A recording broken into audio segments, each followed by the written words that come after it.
Manuel Hernández Borboya, te saludo con mucho gusto. Hola, ¿qué tal, Vicente? ¿Cómo estás? Un gusto saludarte a ti y un saludo también para todo el auditorio.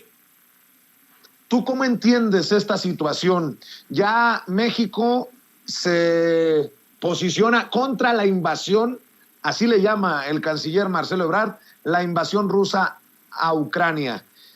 ¿Qué nos puedes tú reportar? ¿Qué nos puedes decir? ¿Qué nos puedes comentar? Pues yo he estado siguiendo lo que ha dicho tanto el presidente como el canciller Marcelo Ebrard sobre este tema, y en general, digo, se entiende la postura de México. México tiene que ver por sus intereses nacionales. En el contexto, digamos, del este de Europa le queda un poco lejano geopolíticamente al gobierno mexicano, y se entiende el posicionamiento que han dado, señalando su rechazo a la intervención militar de Rusia en Ucrania. Yo creo que por ahí en el discurso a lo mejor se hubiera podido apretar un par de tuercas para también mostrar una postura más crítica frente al gobierno estadounidense y la hegemonía estadounidense, que pues tuvieron una parte importante que ver en todo este conflicto entre Rusia y Ucrania.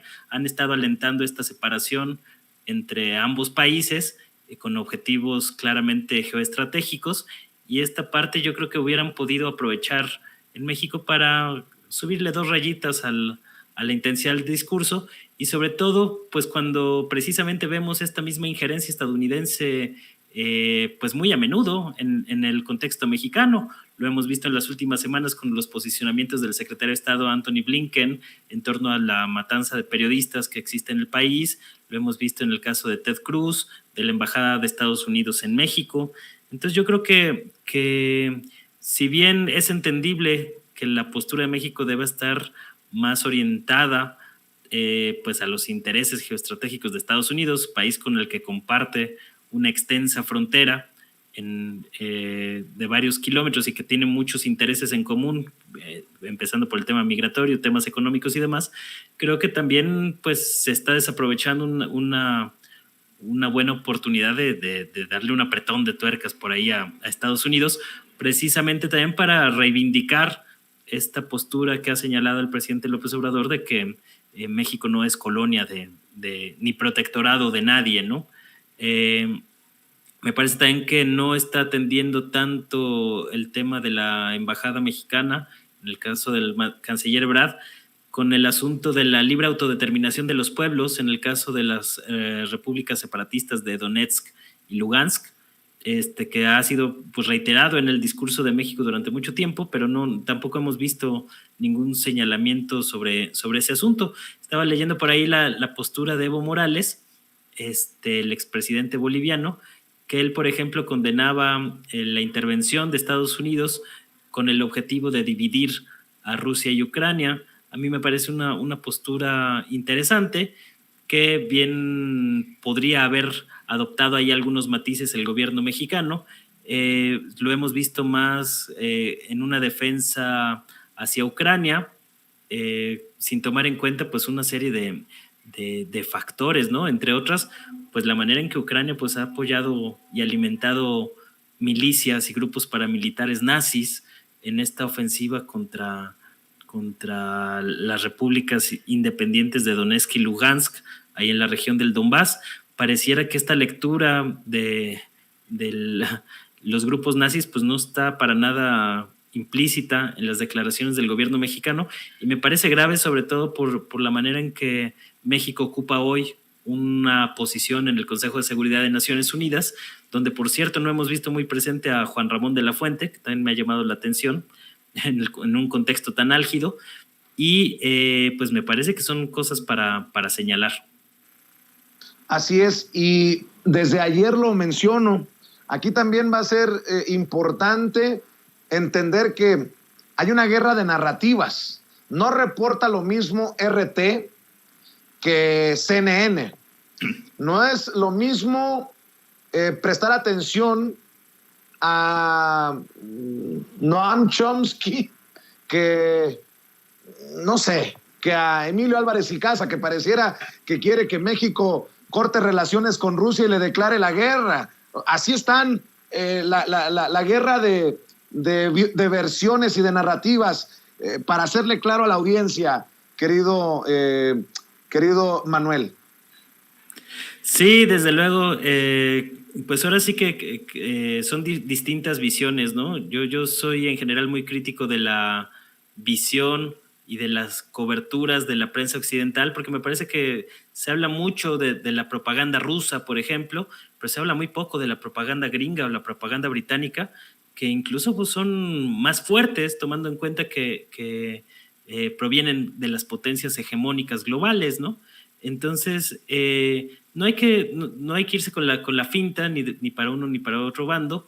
Yo creo que hay que leer a todos los frentes posibles para entender las distintas posturas de un conflicto, porque a final de cuentas en un conflicto internacional como este no hay buenos ni malos, hay intereses.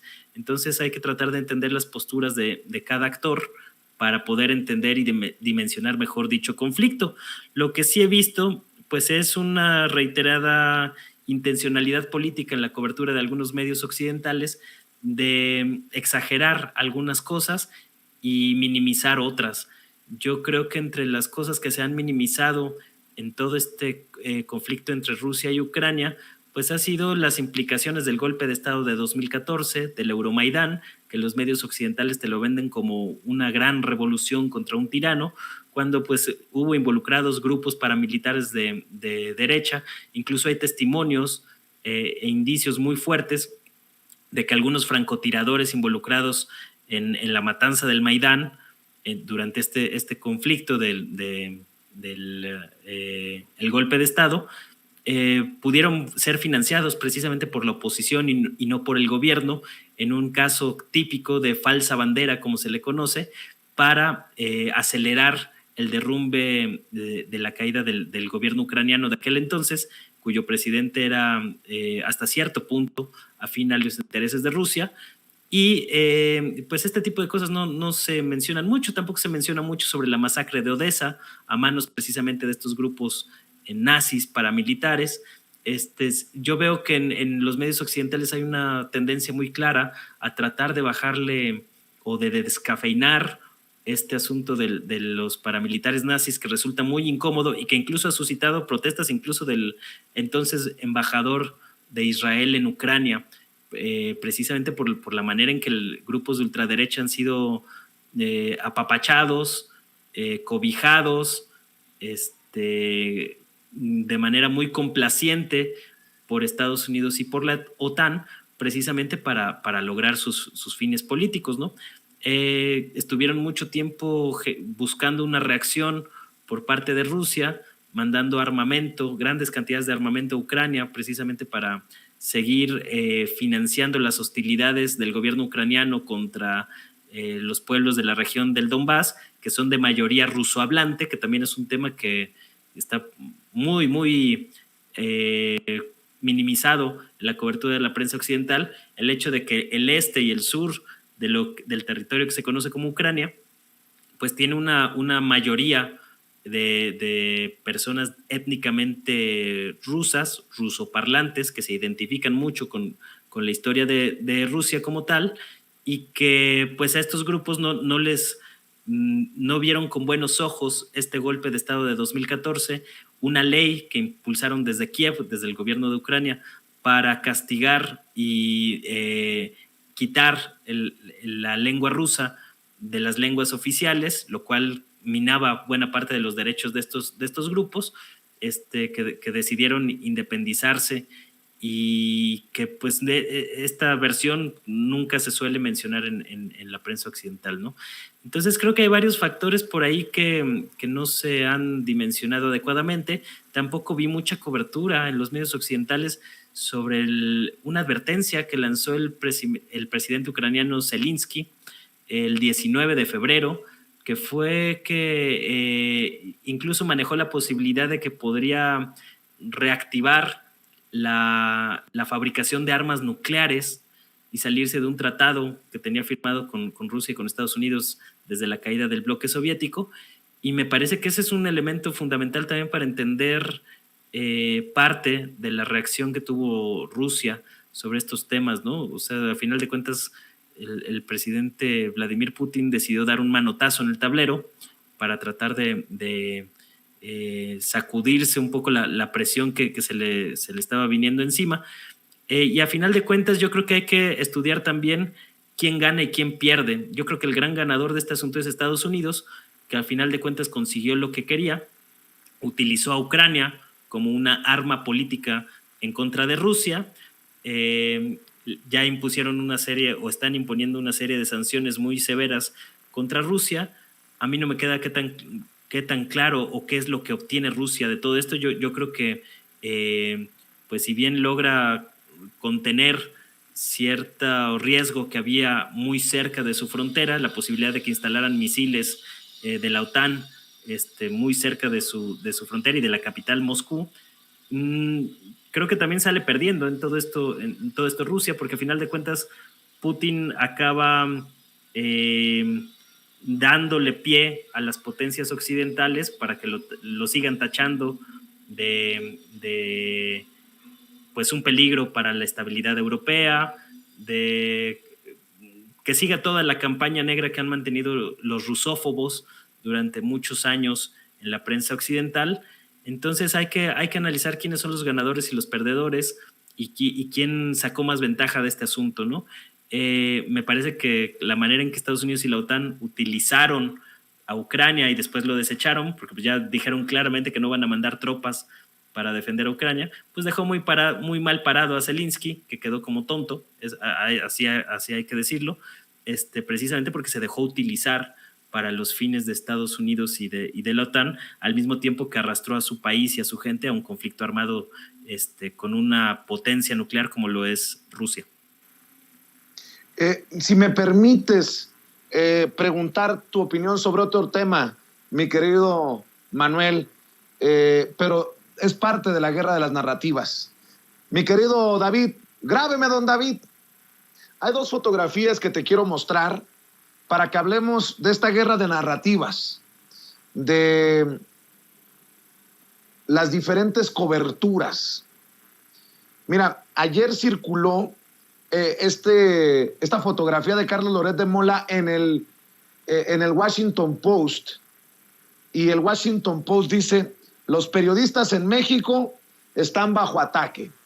Y en esta plana que publica el Washington Post, se solidarizan, según ellos, con esos periodistas que en México están bajo ataque. Y ayer mismo por la noche, muchos criticamos, esta es la segunda fotografía, esta fotografía de Ricardo Taja, un conocido político de oposición allá en Guerrero, quien publica en Twitter una fotografía con Carlos Loret de Mola y dice: es un gusto saludar al periodista Carlos Loret en el Abierto Mexicano de Tenis. Siempre bienvenido a Acapulco. Pues ahí te dejo de tarea a quién le hacemos caso.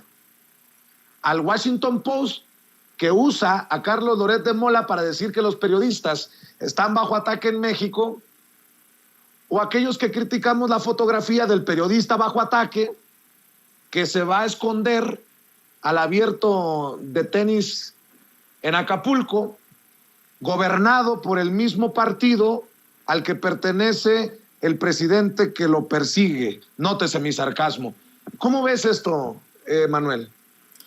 Pues yo lo veo como precisamente un instrumento de la propaganda imperialista estadounidense a través del Washington Post, uno de los periódicos voceros de estos intereses imperialistas de Estados Unidos y de su proyecto y agenda imperialista sobre América Latina, y que ahorita están usando este temita de la matanza contra periodistas, que es muy lamentable y que yo no los he visto posicionarse con el asesinato de muchos otros colegas en su momento, que también generaron una fuerte convulsión aquí en México. Yo recuerdo, por ejemplo, pues todo lo que se generó a partir del asesinato de Javier Valdés y demás, de otros colegas, Miroslava Bridge, entre otros, y pues nunca habían tocado el tema, pero ahorita como les conviene políticamente, pues lo están explotando y le están sacando jugo, y se están utilizando el asesinato de nuestros colegas como arma política, ¿no? Y eso me parece una cosa vomitiva, deleznable, detestable, a más no poder, y sobre todo pues, que lo hacen con un personaje como Loret de Mola, ¿no? Un experto en difundir mentiras, difundir medias verdades, con fines claramente políticos, es un propagandista y un mercenario informativo por excelencia de la oligarquía neoliberal que saqueó al país y que ahora nos lo quieran venir a vender desde Estados Unidos y desde el Washington Post como el mártir de la libertad de expresión, ¿no? Me parece hasta un insulto por parte del rotativo estadounidense, que pues están muy en la sintonía de golpear al presidente López Obrador por esta situación, cuando pues realmente, digo, si bien no hay que eximir al actual gobierno de su responsabilidad y de la atención que debe de tener en estos casos, que dicho sea de paso, pues no le ha faltado ahí mucha más atención a este tema.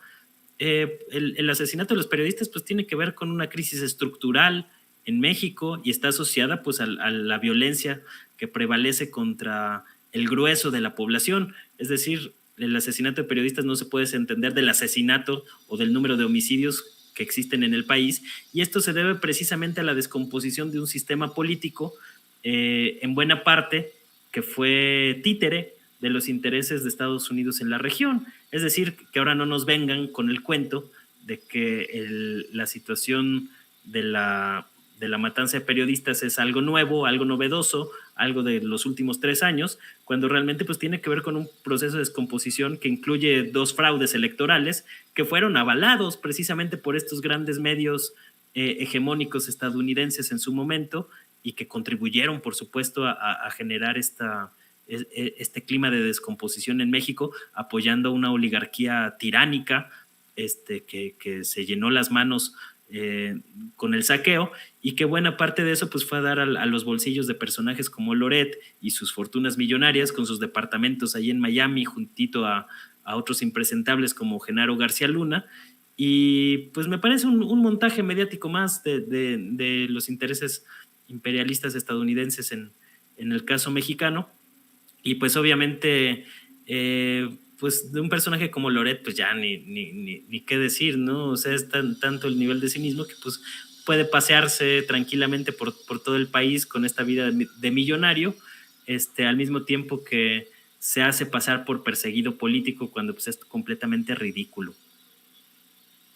Pues creo que esta fotografía del empresario y político guerrerense que sube esta fotografía a redes sociales debería, en un mundo con un poquito de sentido común y de lógica, dejar en evidencia, dejar en ridículo precisamente a esos periodistas del Washington Post que hablan de Loret de Mola como uno de los periodistas que están bajo ataque en México. Querido Manuel Hernández Borboya, comparte con la audiencia de Sin Censura tu canal de YouTube, tus redes sociales. Hoy más que nunca necesitamos estar al pendiente de diferentes visiones y hacernos de una cobertura, y tu voz es importante como reportero de RT en México.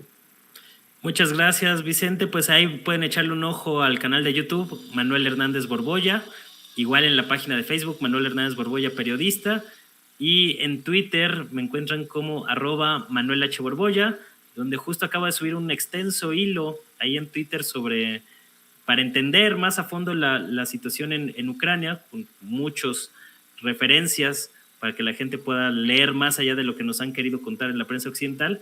Les recomiendo que le echen un ojo ahí para enterarse de esa otra versión que no van a ver en la tele, y mucho menos en programas como el de León Krause, ¿no? Que fue patético también ese momento en el que quiere corregir a un entrevistado colombiano que vive en Donetsk, precisamente porque no se ajustaba lo que estaba diciendo el entrevistado al discurso que tratan de imponer desde estos medios. Así es. Te mando un abrazo, Manuel. Muchas gracias por compartir con la audiencia de Sin Censura. Estamos al pendiente. Un abrazo para ti, un saludo para toda la audiencia, y aquí seguimos. Muchas gracias por la invitación. Gracias a Manuel Hernández Borboya. Estoy buscando...